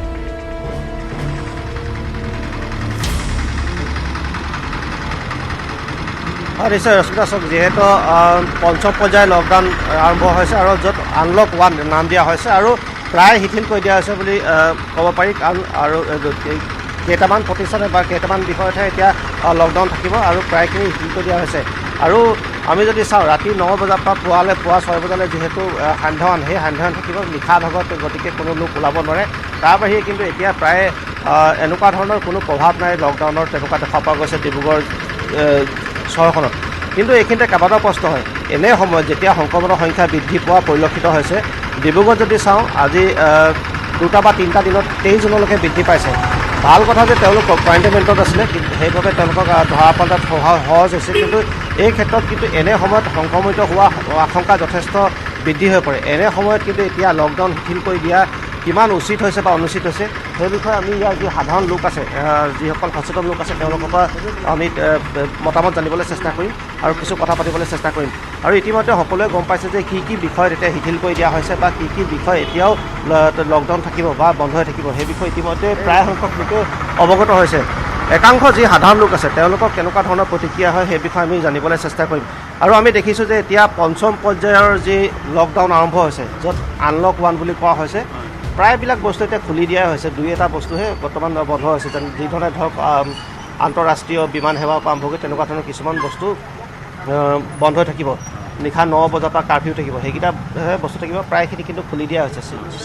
চিনেমা হল আদি বন্ধ হৈ থাকিব এতিয়া কথা হৈছে এনে সময়ত যেতিয়া সংক্ৰমিত সংখ্যা বৃদ্ধি পোৱা পৰিলক্ষিত হৈছে আমি ডিগবৈত দেখিছিলোঁ এনেকুৱা লোক ওলাইছিলে যাৰ কোনো হিষ্ট্ৰী নাই এনে সময়ত এতিয়া লকডাউন খুলি দিয়াটো কিমান উচিত বুলি আপোনালোকে ভাবে এইটোতো উচিতটো হোৱাই নাই একচুৱেলি নিজে বাচেন থাকিলে এতিয়া বিপদ আছে এতিয়া ধৰক ছ'চিয়েল ডিষ্টেঞ্চ মেইনটেইন নকৰিলে মাস্ক যিখিনি আছে বস্তু আমি বাচিবৰ কাৰণে সেইখিনি বস্তু যদি ভিৰ ভাৰতাত যাব লগা হয় আৰু যদি মানুহ দেখিছোঁ কিবা এটা বস্তু ওলালে তাত গোটেইবোৰ মানুহবোৰ সোমাই দিয়েগৈ কিন্তু এইটোতো নিজে সংক্ৰমিতটো তেনেকৈ হ'বই এইটো দেখা শুনা কথা বাঢ়িব এতিয়া ধৰক আটাইতকৈ ভয় হৈছে এতিয়া ট্ৰেভেল হিষ্ট্ৰী নোহোৱা মানুহৰ ওলাইছে গতিকে তেনেকুৱা মানুহ যদি আমাৰ মাজতো আছে বা সোমাইছেই আৰু যিহেতু ল'ৰাবোৰ এতিয়াও আহি আছে আজিও দেখিছোঁ আহি আছে লখিমপুৰ এখন গাড়ী গৈছে তাত ছ'চিয়েল ডিষ্টেঞ্চ মেইনটেইন কৰা নাই এটা চিটত 2টাকৈ যোৱা দেখিলোঁ এস্কৰ্টিং দিছে গাড়ীখন গতিকে এই ধৰণে যদি হয় তেতিয়াহ'লেতো সংক্ৰমিতটো বাঢ়িব আৰু নকমে যেতিয়াই গৈছে এতিয়া আন্তঃৰাজ্যিক ভ্ৰমণ কৰিব কাৰণেও গৈছে নহয় হয় সেই বাছখন তাৰমানে একদম মানুহ এনেকৈ গৈছে লগত কিন্তু পুলিচ এস্কৰ্ট গৈছে কিন্তু আমাৰ এতিয়া যদি যাবলগীয়া হয় গাড়ীখনত গ'লে পিছফালে মাত্ৰ 2টা আগফালে হেৰি হ'লেও ধৰে কিন্তু সেই বাছখন তেনেকৈ গ'লে সেই তাহাঁতৰ কি কৰোণা নহয় নেকি এতিয়া চাবলৈ যদি যোৱা হয় লকডাউন কেৱল নামতহে আছে প্ৰায়বিলাক বস্তু খুলি দিয়া হৈছে জিম বন্ধ হৈ আছে বা যিবিলাক বন্ধ আছে হয়তো 8 তাৰিখৰ পৰা সেইবিলাকো খুলি দিয়া হ'ব কিন্তু এইটো সময় আছে নেকি খুলি দিয়া বা এইটো সময়ত খুলি দিলে সংক্ৰমণ হোৱা কিমান আশংকা থাকিব পাৰে এইটোতো আশংকা পূৰা আছে এতিয়া তাৰমানে যিটো ধৰণে এতিয়া মানুহবিলাক হেৰি কৰিছে তেনেকৈতো মানে এতিয়া আৰু হ'বহে এতিয়া হয় যিহেতু এইদৰে এতিয়া প্ৰতিক্ৰিয়া তেওঁলোকে প্ৰকাশ কৰিছে আৰু কিছু লোক আছে তেওঁলোকৰ লগতো কথা পাতিবলৈ চেষ্টা কৰিম আৰু যিহেতু আমি দেখিছিলোঁ যে ডিগবৈত এগৰাকী মহিলা তেখেতৰ কোনো ধৰণৰ ট্ৰেভেল হিষ্ট্ৰী নাছিলে এতিয়ালৈকে তেওঁ খাৱাৰ কোনো ধৰণৰ কথা এইটো ওলোৱা নাই যে ক'ৰ পৰা তেখেত সংক্ৰমিত হ'ল সেয়া কিন্তু এতিয়া ডাঙৰ কথা হৈ পৰিছে তেনেধৰণে আৰু কিছু সংক্ৰমিত লোক আছে নেকি সেয়া ডাঙৰ কথা হৈ পৰিছে আৰু যিহেতু এতিয়া দিনৰ ভাগত প্ৰায় শিথিল আমি দেখিছোঁ পুৱা ভাগত এতিয়া যথেষ্ট সংখ্যক লোক ওলাই আহিছে গতিকে সংক্ৰমণৰ আশংকা যথেষ্ট থাকে আৰু কিছু লোক আছে আমি কথা পাতিবলৈ চেষ্টা কৰিম দাদা চাওক এতিয়া পঞ্চম পৰ্যায়ৰ যি লকডাউন আৰম্ভ হৈছে নামতহে লকডাউন আনলক 1 নাম দিয়া হৈছে কেইটামান বস্তুহে এতিয়া বন্ধ হৈ থাকিব বাকী প্ৰায়খিনি খোলা হৈছে এতিয়া এনে সময়ত যিটো সময়ত এতিয়া আক্ৰান্তৰ সংখ্যা বৃদ্ধি হৈ গৈ আছে ডিব্ৰুগড়তে এতিয়ালৈকে 23 জন হ'লেই এনে সময়ত এতিয়া শিথিল কৰি দিয়াটো কিমান উচিত বুলি ভাবে আমি বিভিন্ন কথা চাব লাগিব যে ব্যৱসায়ীসকলো দিগদাৰ হৈছে কিন্তু এইটো উচিত সময় আছিলে বুলি আপুনি ভাবে নেকি একচুৱেলি উচিত নহয় অথচ কিন্তু এতিয়া মানুহৰ যি সমস্যা হৈছে সেই প্ৰায় অনুচিত বুলিও ক'ব নোৱাৰি কিন্তু ধৰক মানুহে নিজে অলপ সামাজিক দূৰত্বটো বজাই ৰাখিব লাগিব নিজৰ সুৰক্ষাটো অলপ ল'ব লাগিব কিন্তু এতিয়া ধন্যবাদ জনাইছোঁ আপোনালৈ আৰু নিজৰ সুৰক্ষা আমি কৰিব লাগিব আৰু সমান্তৰালভাৱে ইতিমধ্যে আমি জনাইছোঁ যে আনলক 1.0 কি নতুন নিৰ্দেশনা দিয়া হৈছে আৰু ইতিমধ্যে পৰ্যায়ক্ৰমে এইসমূহ নিৰ্দেশনা জাৰি কৰা হৈছে 8 জুনৰ পৰা যি দীৰ্ঘদিন ধৰি বন্ধ হৈ থকা পাৰ্লাৰসমূহ লগতে হোটেল ৰেষ্টুৰেণ্টসমূহ খুলি দিয়া হ'ব গতিকে আৰ্থিক অৱস্থাৰ বাবে বিভিন্ন ক্ষেত্ৰত যিহেতু যিসকল ব্যৱসায়ী আছিল হোটেল খুলি তেওঁলোকে 10 জনকো আন 10 জনকো নিবনুৱাকো তেওঁলোকে উপাৰ্জনৰ পথ মুকলি কৰি দিছিল গতিকে সেইসকলো কিছু সকাহ এই ক্ষেত্ৰত কিন্তু সকলোকে এই ক্ষেত্ৰত মুকলি কৰি দিয়া হৈছে যদিও বা নিষেধাজ্ঞা বাহাল কৰি দিয়া হৈছে যদিও কিছু ক্ষেত্ৰত শিথিলতা আনি দিয়া হৈছে আৰু সকলোকে সামাজিক দূৰত্ব বৰ্তাই ৰাখিবলৈ বাৰম্বাৰ আহ্বান জনোৱা হৈছে কেন্দ্ৰীয় চৰকাৰৰ তৰফৰ পৰা এতিয়া আছে মুম্বাইৰ খবৰ মুম্বাই 6 লকডাউন ভংগকাৰী গ্ৰেপ্তাৰ কৰা হ'ল নিশা ভিলে পাৰ্লে ৰাজপথত গাড়ী ৰখাই উচ্চ স্বৰত গান বজাই নৃত্য কৰি আছিল এই 6 যুৱকে কোভিড-19 চেণ্টাৰৰ সমীপতে ৰাজপথত উদ্ভণ্ডালি কৰা যুৱকৰ দলটোক আটক কৰিছে আৰক্ষীয়ে লগতে আৰক্ষীয়ে জব্দ কৰিছে যুৱক কেইজনৰ দুখনকৈ গাড়ী দৃশ্যাৱত হৈছে দেখুৱাইছো আমি এক্সক্লুচিভ দৃশ্যাংশ য'ত কেইগৰাকীমান যুৱকে মুম্বাইত এনেদৰে লকডাউন ভংগকাৰী এইসকল যুৱকক গ্ৰেপ্তাৰ কৰিছে নিশাৰ ভাগতে আৰক্ষীয়ে নিশা ভিলে পাৰ্লেৰ ৰাজপথত গাড়ী ৰখাই উচ্চ স্বৰত গান বজাই নৃত্য কৰি আছিল 6 যুৱক কোভিড-19 চেণ্টাৰৰ সমীপতে ৰাজপথত উদ্ভণ্ডালি কৰা এই 6 যুৱকক পৰৱৰ্তী সময়ত আৰক্ষীয়ে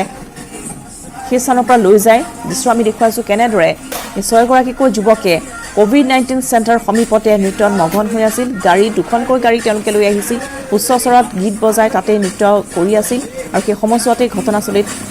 আৰক্ষী উপস্থিত হয় আৰু আৰক্ষীয়ে ততাতৈয়াকৈ যুৱকৰ দলটোক আটক কৰে লগতে যুৱক দুজনৰ দুখনকৈ গাড়ীও আৰক্ষীয়ে জব্দ কৰিছে শুটিং শুটিং শুটিং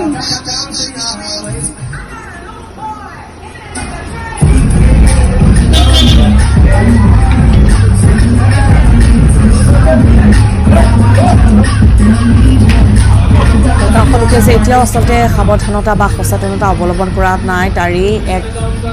নিদৰ্শন দেখিবলৈ পোৱা গ'ল এই দৃশ্য য'ত আচলতে এনেধৰণৰ দৃশ্যই ভবাই তোলে যে কিমান সচেতন হৈছে সকলো লোক বা কিমান যুৱকসকল বা যেনেধৰণে দেখিবলৈ পোৱা গৈছে যে অনাবনে ৰাজপথত ঘূৰি নাথাকিবলৈ বাৰম্বাৰ আহ্বান জনোৱা হৈছে গতিকে এই 6জনকৈ যুৱকে উচ্চ স্বৰত গীত বজাই আছিল তেওঁলোকে আৰু লগতে ৰাজপথত গাড়ী ৰখাই কোভিড-19 চেণ্টাৰ সমীপতে এনেদৰে নৃত্য কৰি আছিল আৰক্ষীয়ে পৰৱৰ্তী সময়ত আটক কৰিছে এই 6 যুৱকক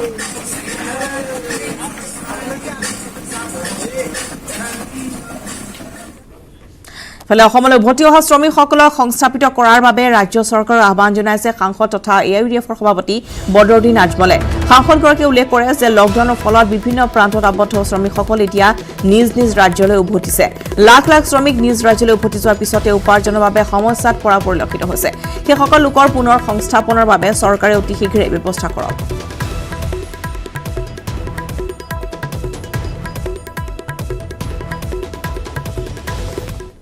ভাৰতৰ বিভিন্ন জায়গাত বিভিন্ন প্ৰান্তত বিভিন্ন ষ্টেটে আমি দেখি আছোঁ যে মজদুৰ আমাৰ আহি আছে বাহিৰৰ পৰা এই মজদুৰবিলাকক কাম দিয়াৰ কাৰণে MGNREGAৰ প্ৰজেক্ট আৰম্ভ কৰিছে আৰু লাখ লাখ মানুহে কাম কৰি আছে মহিলাসকল গ্ৰেজুৱেট মহিলাসকলেও কাম কৰি আছে এনে এই যে বাহিৰৰ মানুহবিলাক আহি আছে মজদুৰ আমাৰ এইসকলৰ পেটৰ উপাৰ্জনৰ কাৰণে একো কোনো বস্তু নাই চৰকাৰে MG এনৰেগাৰ এই কামটো যিমান জলদি আৰম্ভ কৰিব বুলি মই আশা ৰাখিলোঁ চৰকাৰক মই আবেদন কৰি আছোঁ দ্বিতীয় কথা হ'ল হঠাৎ আমাৰ ইয়াত অসমত বিভিন্ন জেগাত বন্যা আহিছে বানক্ৰান্তি মানুহৰ ভিতৰত 3 লাখৰ ওপৰত মানুহ কেম্পত গৈ পাইছে মানুহৰ ঘৰ বাৰ নাই থাকাৰ ব্যৱস্থা নাই খোৱাৰ পিয়াৰ ব্যৱস্থা নাই এইটোৰ ওপৰত চৰকাৰে ধ্যান দি ইমিডিয়েটলি ৰিলিফৰ কামটো আৰম্ভ কৰিব লাগে আৰু য'ত য'ত ৰাস্তা ভাঙিছে এই ৰাস্তাবিলাক ঠিক কৰিব লাগে নহ'লে মানুহৰ যাতায়াতৰ বহুত অসুবিধা হৈ আছে মই চৰকাৰক একবাৰ এপিল জনাইছোঁ কৰোনাৰ ভয়াৱহতাৰ মাজতে মোদীৰ মন কী বাত অনাতাঁৰ যোগে সম্প্ৰচাৰিত মন কী বাতৰ 65 সংখ্যক সংস্কৰণত প্ৰধানমন্ত্ৰী নৰেন্দ্ৰ মোদীয়ে কয় অসমৰ সুদীপ নামৰ যুৱকজনৰ কথা মোদী এপত বাঁহৰ সামগ্ৰীৰ উৎপাদন বৃদ্ধি কৰাৰ কথা লিখিছিল অসমৰ যুৱক সুদীপৰ লগতে মোদীৰ মন কী বাতত স্থান পালে নাছিক আৰু আগৰতলাৰ কৃষকৰ কথাই দেশত কৰোনাত মৃত্যু হোৱা লোকৰ সংখ্যা আন দেশৰ তুলনাত কম হোৱা বুলিও মন্তব্য আগবঢ়ায় প্ৰধানমন্ত্ৰী মোদীয়ে লগতে তেওঁ উল্লেখ কৰে বহিৰাজ্যত আবদ্ধ লোকক বিনামূলীয়া ৰেলৰ ব্যৱস্থাৰ কথা असम के सुदीप ने मुझे लिखा है कि वो महिलाओं के बनाए हुए लोकल बैम्बू प्रोडक्ट्स का व्यापार करते हैं और उन्होंने तय किया है कि आने वाले 2 वर्ष में वे अपने बैम्बू प्रोडक्ट को एक ग्लोबल ब्रांड बनाएंगे मुझे पूरा भरोसा है आत्मनिर्भर भारत अभियान इस दशक में देश को नई ऊंचाई पर ले जाएगा मेरे प्यारे देशवासियों कोरोना संकट के इस दौर में मेरी विश्व के अनेक नेताओं से बातचीत हुई है लेकिन मैं एक सीक्रेट जरूर आज बताना चाहूंगा विश्व के अनेक नेताओं की जब बातचीत होती है तो मैंने देखा इन दिनों उनकी बहुत ज्यादा दिलचस्पी योग और आयुर्वेद के संबंध में होती है कुछ नेताओं ने मुझसे पूछा कि कोरोना के इस काल में ये योग और आयुर्वेद कैसे मदद कर सकते हैं साथियों अंतर्राष्ट्रीय योग दिवस जल्द ही आने वाला है योग जैसे जैसे लोगों के जीवन से जुड़ रहा है लोगों में अपने स्वास्थ्य को लेकर जागरूकता भी लगातार बढ़ रही है अभी कोरोना संकट के दौरान भी ये देखा जा रहा है कि हॉलीवुड से हरिद्वार तक घर में रहते हुए लोग योग पर बहुत गंभीरता से ध्यान दे रहे हैं हर जगह लोगों ने योग और उसके साथ साथ आयुर्वेद के बारे में और ज्यादा जानना चाहा है उसे अपनाना चाहा है कितने ही लोग जिन्होंने कभी योग नहीं किया वे भी या तो ऑनलाइन योग क्लास से जुड़ गए हैं या फिर ऑनलाइन वीडियो के माध्यम से भी योग सीख रहे हैं सही में योग कम्युनिटी इम्यूनिटी और यूनिटी सबके लिए अच्छा है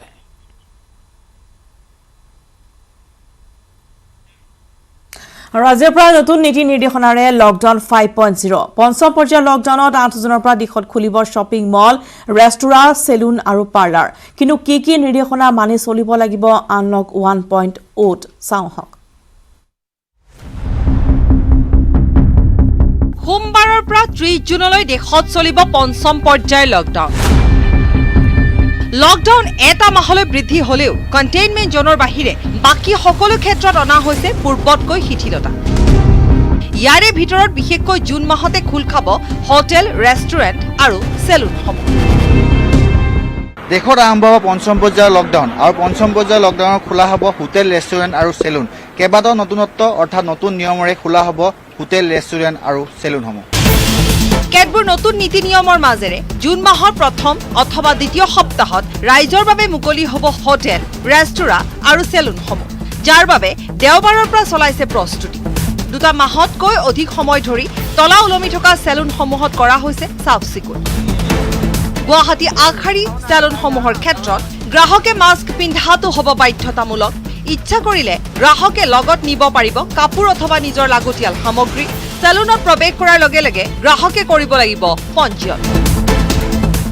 গভৰ্ণমেণ্টৰ যোনটো নৰ্মছ আছে এইটো আমি ফ'ল' কৰিম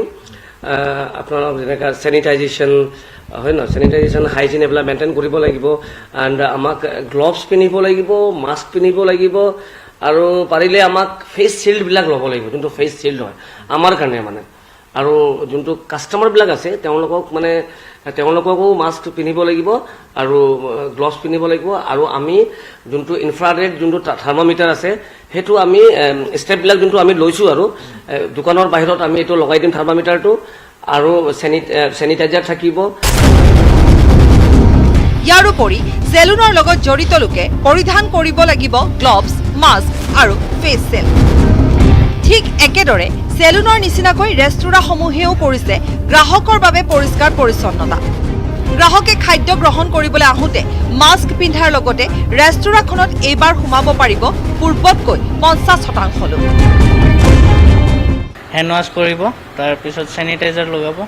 তাৰপিছত এখন টেবুলত এনে 4জনকৈ বহা হয়, 2জনকৈ বহিবলৈ দিম। টেক অভাৰটো হৈ আছে, পেকিং দি আছোঁ, দূৰত থৈ দিওঁ আমি লৈ যায়। মাস্ক পিন্ধাটো বাধ্যতামূলক হ'ব, সকলোৱে মাস্ক পিন্ধি আহিব লাগিব। এতিয়া অপেক্ষা মাথো জিলা প্ৰশাসনৰ নীতি নিৰ্দেশনাসমূহলৈ। নতুন নীতি নিৰ্দেশনাৰ পিছতে পৰ্যায়ক্ৰমে খোলা হ'ব হোটেল, ৰেষ্টুৰা লগতে চেলুনসমূহ। কেমেৰাত অঞ্জন ডেকাৰ সৈতে Hirak Jyoti Malakar report, news 18 Assam north east. চিৰাঙৰ পাণবাৰী থানাৰ অন্তৰ্গত বৌপাৰা গাঁৱৰ নবীৰ ইছলাম নামৰ 26 বছৰীয়া যুৱক কৰোনা আক্ৰান্ত হোৱাৰ পিছতেই প্ৰশাসনে সমগ্ৰ অঞ্চল চিল কৰি দিছে। বিহাৰৰ পৰা অহা যুৱকজনক 7 দিন কোকৰাঝাৰত কোৱাৰেণ্টাইন কৰি ঘৰলৈ পঠিয়াই দিয়াৰ পিছতে কৰোনা আক্ৰান্ত হোৱা বুলি ধৰা পৰে। পৰীক্ষাৰ ফলাফল নহাকৈ যুৱকজনক ঘৰলৈ প্ৰেৰণ কৰা কাৰ্যত অঞ্চলবাসীৰ মাজত সৃষ্টি হৈছে তীব্ৰ প্ৰতিক্ৰিয়াৰ। ইতিমধ্যে যুৱকজনক কাজলগাঁও অসামৰিক চিকিৎসালয়ত ভৰ্তি কৰা হৈছে। ইফালে বৌপাৰা গাঁৱৰ কণ্টেইনমেণ্ট জোন হিচাপে ঘোষণা কৰি গাঁৱৰ লোকসকলক বাহিৰলৈ নাহিবলৈ প্ৰশাসনে আহ্বান জনাইছে। কণ্টেইনমেণ্ট জোনত জৰুৰী স্বাস্থ্য সেৱা আৰু আৰক্ষীৰ বাদে সকলো ধৰণৰ যান বাহনৰ চলাচলো বন্ধ ঘোষণা কৰা হৈছে। ইতিমধ্যে বিজনী মহকুমা প্ৰশাসনৰ তৰফৰ পৰা গাঁওসমূহত সজাগ আৰু সতৰ্কতামূলক ব্যৱস্থা গ্ৰহণৰ বাবে মাইকেৰে ঘোষণা কৰা হৈছে। বৌপাৰা গাঁওখন আৰু যিটো চাৰিসীমা আছে এইটো আমি কণ্টেইনমেণ্ট জোন হিচাপে আমি ঘোষণা কৰিছোঁ আৰু আমি ৰাইজক অনুৰোধ জনাইছোঁ যাতে এই কণ্টেইনমেণ্ট জোনৰ বাহিৰত তেওঁলোকে ৰাইজে ওলাই নাযায়। কণ্টেইনমেণ্ট জোনত বাকী যিবিলাক যান বাহন গোটেইখিনি বন্ধ হৈ থাকিব, এক্সেপ্ট আমাৰ যিখিনি এচেঞ্চিয়েল কমোডিটিজ যিখিনি গাড়ী থাকিব, পুলিচ বা হেল্থৰ যিখিনি গাড়ী থাকে সেইখিনি চলি থাকিব। তাত বাহিৰে বেলেগ কোনো ধৰণৰ যান বাহন নচলিব আৰু লগতে প্ৰত্যেক মানুহে যাতে মাস্ক পিন্ধি থাকে, সামাজিক দূৰত্ব তেওঁলোকে যাতে বজাই ৰাখে। বৰণত পুনৰ কোৱাৰেণ্টাইনত থকা 4জন ব্যক্তিৰ দেহত পোৱা গৈছে কৰোনা পজিটিভ। ডিব্ৰুগড় লাহোৱাস্থিত ICMR পৰা প্ৰকাশ পোৱা অনুসৰি ডিব্ৰুগড় জিলাত পুনৰ 4জন COVID-19 পজিটিভ ধৰা পৰিছে। আটাইকেইজনে মৰাণৰ দুটাকৈ কোৱাৰেণ্টাইন চেণ্টাৰত আছিল। ইয়াৰ পূৰ্বে নিশা মৰাণৰ জৱাহৰ নবোদয় বিদ্যালয়ৰ কোৱাৰেণ্টাইন চেণ্টাৰৰ 10জন আৱাসীৰ দেহত পোৱা গৈছিল COVID-19 পজিটিভ। ইয়াৰ পিছতে পুনৰ জৱাহৰ নবোদয় বিদ্যালয়ৰ কোৱাৰেণ্টাইন চেণ্টাৰত 2জনকৈ আৱাসীৰ দেহত পোৱা গৈছে কৰোনা পজিটিভ। ব্যক্তি দুজনৰ নাম হৈছে বিতুল ভৰালী, বয়স 32 বছৰ আৰু দীপু চেত্ৰী, বয়স 26 বছৰ। দুয়োজনেই মৰাণৰ খোৱাং গেৰগেৰীৰ। আনহাতে 2জন আক্ৰান্ত মৰাণ নগৰৰ নিউ শংকৰ হোটেলত কোৱাৰেণ্টাইনত আছিল। আক্ৰান্ত দুজনৰ নাম হৈছে প্ৰণাম লামা, 20 বছৰ বয়স আৰু সাগৰ তামাং, 25 বছৰ বয়সৰ। দুয়োজন দুলীয়াজনৰ আৰু যোৱা 25 মে'ত চেন্নাইৰ পৰা আহিছিল। আনহাতে নবোদয়ৰ 2জন আক্ৰান্ত চেন্নাইৰ যোৱা 26 মে'ত আহিছিল। আটাইকেইজনকে বৰ্তমান প্ৰশাসনৰ তৎপৰতাত 108 এম্বুলেন্সৰ সহায়ত ডিব্ৰুগড়ৰ AMCHলৈ প্ৰেৰণ কৰা হৈছে।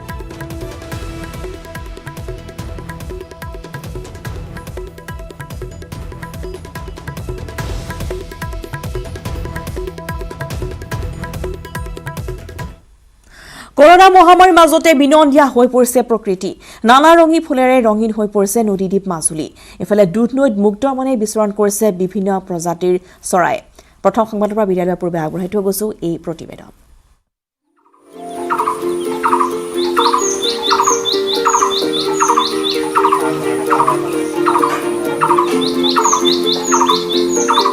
দেশত চলি থকা চতুৰ্থ পৰ্যায়ৰ লকডাউন শেষ হ'ল।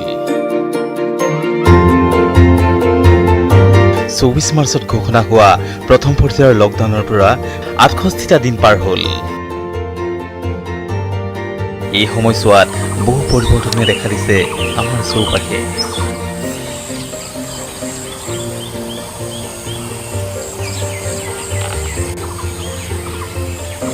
এই সময়ছোৱাত দেখা পোৱা গৈছে বিভিন্ন প্ৰজাতিৰ চৰাইৰ মুক্ত বিচৰণ। খেলিছে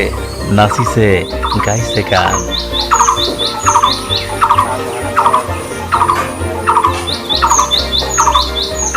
পথাৰত দেখা গৈছে জাক জাক বগলী।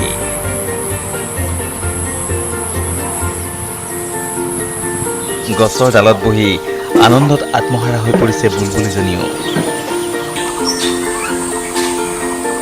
নাচনত ব্যস্ত কণমানি ঘন চিৰিকাটিও। ইয়াৰ মাজতে দেখা পোৱা গৈছে পূৰ্বে দেখা নোপোৱা আন বিভিন্ন পৰিভ্ৰমী চৰাইও।